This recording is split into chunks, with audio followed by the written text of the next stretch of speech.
Good morning students, my name is Anirudh and I am from Adarsh senior secondary school Khai Shergarh. तो हमारी class 10th की science का chapter 3 चल रहा है, ठीक है, और आज इसकी लास्ट वीडियो है। तो आज हम इस चैप्टर को कंप्लीट करेंगे। तो आज का जो हमारा लास्ट टॉपिक है वो है कोरोजन, यानी कि जिसको हिंदी में कहा जाता है संक्षारण या फिर जंग लगना। तो कोरोजन क्या है ये मैं आपको पहले भी फर्स्ट चैप्टर के अंदर करवा चुका हूँ, तो वहाँ से आप इसकी डेफिनेशन को देख सकते हैं, ठीक है। तो इसके कुछ एग्जांपल हैं, जैसे देखिए, first, silver article become black after some time when expose to air, यानी कि जो चांदी की बनी वस्तुएं होती है जब उनको हवा के अंदर रखा जाता है, यानी कि हवा के संपर्क में जब उनको रखा जाता है तो उनका जो कलर है वो ब्लैक हो जाता है। This is because it reacts with the sulphur in the air to form a coating of silver sulphide. ऐसा इसलिए होता है क्योंकि जो सिल्वर होती है, यानी कि जो चांदी होती है, वो हवा में उपस्थित सल्फर के साथ अभिक्रिया कर लेती है, ठीक है। यानी कि चांदी की जो अभिक्रिया है वो सल्फ़र के साथ हो जाती है और इसी वजह से क्या बनता है, सिल्वर सल्फाइड, ठीक है। और ये सिल्वर सल्फाइड जो होता है ये काले रंग का होता है, इसीलिए जो चांदी है उसके ऊपर काले रंग की परत जमा हो जाती है। तो it is example of corrosion. Second example देखिए, copper reacts with most carbon dioxide in the air and gains a colour coat, green coat. This green substance is copper carbonate. अगर हम ताम्र या तांबा जिसको कहा जाता है उसको हवा के संपर्क में रख देते हैं तो तांबे की जो अभिक्रिया है वो किसके साथ हो जाती है, आर्द्र कार्बन डाइऑक्साइड के साथ, यानी कि जो नमी युक्त कार्बन डाइऑक्साइड गैस होती है उसके साथ तांबे की अभिक्रिया हो जाती है और इसके ऊपर एक हरे रंग की परत चढ़ जाती है, ठीक है।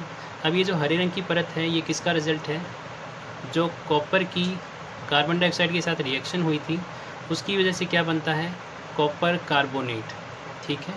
और ये कॉपर कार्बोनेट जो होता है ये ग्रीन कलर का होता है, यानी कि हरे रंग का होता है। Third, iron when expose to most air for long time gains a brown coat called rust. इसी प्रकार से जो लोहे की बनी वस्तुएं होती है जब उनको नमी युक्त हवा के साथ रख दिया जाता है तो उनके ऊपर एक भूरे रंग की परत चढ़ जाती है जिसको हम रस्ट कहते हैं या फिर जंग कह देते हैं, ठीक है। तो ये कुछ एग्जांपल हैं कोरोजन की, यानी कि संक्षारण की। तो अब हमारा जो नेक्स्ट टॉपिक है वो है प्रिवेंशन ऑफ कोरोजन और रस्टिंग, यानी कि संक्षारण या जंग लगने से वस्तुओं को कैसे बचाया जा सकता है। तो corrosion can be prevented by, तो जो कोरोजन है यानी कि संक्षारण है उसको कैसे दूर रखा जा सकता है, उससे कैसे वस्तुओं को बचाया जा सकता है। फर्स्ट है by painting, by applying paint on the iron object, यानी कि उनके ऊपर पेंट कर यानी कि जो वस्तुएं हैं लोहे की उनके ऊपर अगर पेंट कर दिया जाए, ठीक है, तो इसकी वजह से क्या होगा कि जो पेंट है वो एयर का और लोहे की वस्तु का कांटेक्ट जो है वो डिस्कनेक्ट कर देता है, यानी कि उनके कनेक्शन को वो प्रिवेंट कर देता है। तो जिसकी वजह से क्या होगा कि जो लोहे की बनी वस्तुएं हैं वो हवा के संपर्क में नहीं आएंगी और उनके ऊपर किसी प्रकार की रस्टिंग नहीं होगी, यानी कि उन लोहे की वस्तुओं को जंग नहीं लगेगी। सेकंड है बाय ऑयलिंग और ग्रीसिंग, यानी कि उनके ऊपर तेल लगाकर वस्तुओं के ऊपर या फिर उनके ऊपर ग्रीस लगाकर, ठीक है, भी उनको रस्टिंग से बचाया जा सकता है, यानी कि जंग लगने से बचाया जा सकता है। तो यहाँ पे एक वर्ड मैंने ऊपर की तरफ लिखा है जिंक, ठीक है। तो जिंक जो है इसको हम बार बार अभी आगे पढ़ने वाले हैं। तो जिंक को हम हिंदी में जस्ता या जस्त कहते हैं, ठीक है। तो ये आपको हिंदी में इसको याद रखना है कि जिंक को क्या कहा जाता है हिंदी के अंदर, तो इसको जस्ता या जस्त कहते हैं। थर्ड है बाय गैल्वेनाइजेशन, जिसको हिंदी में यष्त लेपन कहा जाता है। ये यष्त लेपन क्या होता है, galvanisation is a method of protecting steel and iron from rusting by coating them with a thin layer of zinc. तो यष्त लेपन का मतलब ये है कि एक ऐसी विधि है जिसमें जो स्टील होता है और जो लोहा होता है उसको जंग लगने से बचाया जाता है। किस प्रकार से, क्योंकि लोहे और स्टील के ऊपर जिंक यानी कि जस्ते की एक पतली परत चढ़ा दी जाती है, जिसकी वजह से जो लोहा और स्टील है वो जंग लगने से बच जाते हैं, यानी कि उनकी रस्टिंग नहीं होती है। और यही जो विधि है जिंक की थिन लेयर को चढ़ाना क्या कहलाता है, यष्त लेपन। फोर्थ जो तरीका है वो है बाय मेकिंग अलॉयज़। अलॉय का मतलब क्या होता है, मिश्र धातु, यानी कि मिश्र धातुएं बनाकर हम जो वस्तुएं हैं उनको जंग लगने से बचा सकते हैं। तो सबसे पहले हम अलॉय की डेफिनेशन देख लेते हैं कि अलॉय यानी कि मिश्र धातु होते क्या हैं। N alloy is a homogeneous mixture of 2 और मोर मेटल्स और a metal and a non metal. यानी कि जो मिश्र धातु होती है वो एक प्रकार का सममांगी मिश्रण होता है 2 या 2 से अधिक धातुओं का, या फिर एक धातु और एक अधातु का। ठीक है, तो इसी सममांगी मिश्रण को हम क्या कहते हैं, मिश्र धातु। फॉर एग्जाम्पल देखिए, pure iron is soft and stretches easily. यानी कि जो शुद्ध लोहा होता है वो बहुत ही नरम होता है, मुलायम होता है, और उसको हल्का सा गर्म करने पर वो मुड़ जाता है आसानी से।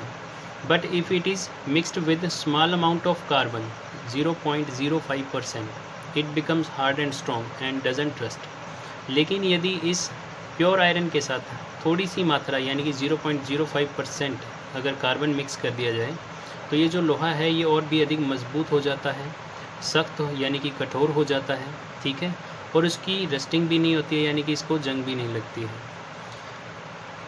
सेकंड एग्जांपल देखिए, iron mixed with nickel and chromium we get stainless steel. यानी कि लोहे के साथ निकल और क्रोमियम को मिलाकर क्या बनाया जाता है, स्टेनलेस स्टील। तो स्टेनलेस जो स्टील होता है वो क्या है, एक प्रकार का अलॉय है, यानी कि मिश्र धातु है।